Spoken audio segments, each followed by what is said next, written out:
Hello everyone and welcome back to the SteemTrail Gaming News. Today is the 19th October of 2018. My name is Kralizec and I will be your host for this evening. And today we have a bit of an update of a story that happened this week already. It's a story that was talking about 100 plus hour work weeks in Rockstar. And even though the story, in my opinion, seemed concluded, it seemed pretty obvious that it was only the very high up employees and only by choice that were working such long hours, some of the Rockstar employees have came out and clarified that, yeah, this is just not really a thing here at Rockstar.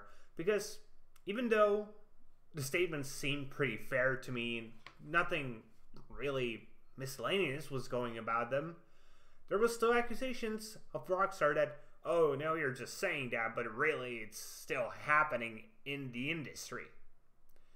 And I have to give them that. The industry as a whole does have a problem with really insane working hours. We just have to face that, and we probably do need something like unions or some regulations to fix those issues as an industry in a whole. But attacking Rockstar, even though they're clarified that this is just not really the case, that doesn't seem fair. Remember, Rockstar is one of those companies that can take years to develop a game, and they don't really have to care about securing funds for the games because their games are insanely successful. GTA 5, if I believe, is still one of the top selling games, maybe even the top, let me check that, selling games of all time. So yeah, it's still number 3. After freaking Tetris, which was released on so many freaking platforms that it's uncalculable. Minecraft, because that was a huge deal for a while. And then you have Grand Theft Auto, just slightly under 100 million copies. Maybe even over 100 million copies these days. Who knows? They don't care about money. They made over $1 billion for sure just by Grand Theft Auto 5. Not to mention all their freaking previous games, and now Red Dead Redemption, which is making, again, absurd amounts of money. So accusing them of, you are abusing your employees, when they can clearly just be like, no, we can just release our game 3 months later because we don't give a shit in the end. So let's actually take a look at an article from PC Gamers written by Joe Donnelly that actually has a few of the tweets of the employees in it. So here we have a tweet from Vivian Langdon. I'm a tools programmer at Rockstar Games in San Diego, and I've been working at Rockstar for 3.5 years. I don't generally talk about work, but I wanted to provide a brief personal perspective on the recent articles which have presumed that Rockstar forces its employees to work 100-hour weeks. Rockstar has granted permission for us to speak frankly about this issue on social media. I want to stress that this is my uncurated personal opinion. I'm not being compensated for this post in any way, and I'm making it voluntary. I'm going to speak to my personal experience.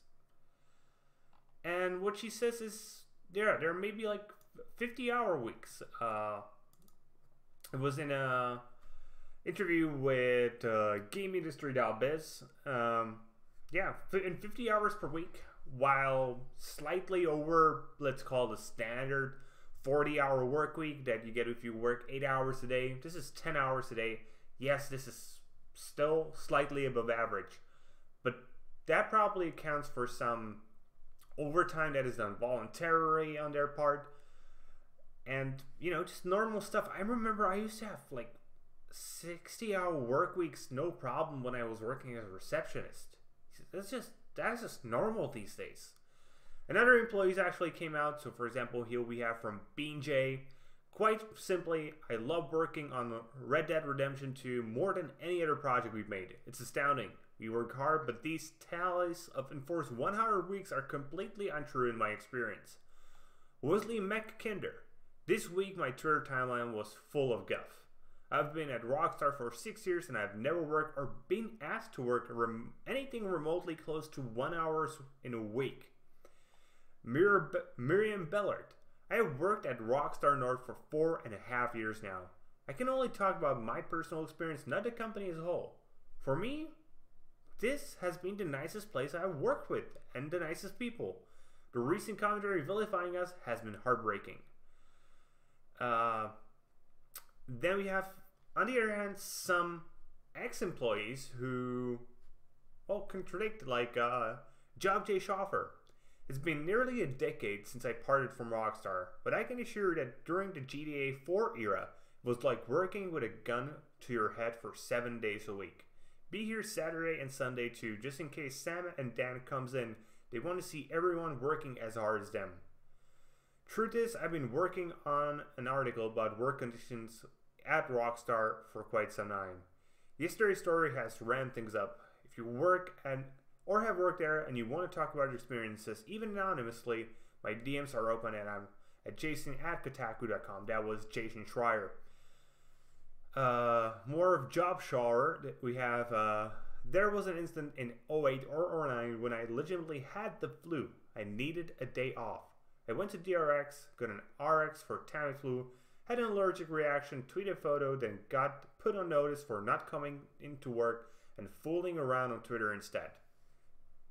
So, what we can gain from this is that Job J. Stauffer probably did have some bad experiences working at Rockstar. But you gotta remember, he's not working there for more than 10 years. 10 years is an excessively long time for any company. Like, there are so many companies that don't survive the first year, but 10 years, like, everything changes. And the employees that say, okay, I've been working there for like 5-6 years, it hasn't been like that. Maybe it was like that during the GTA 4 era.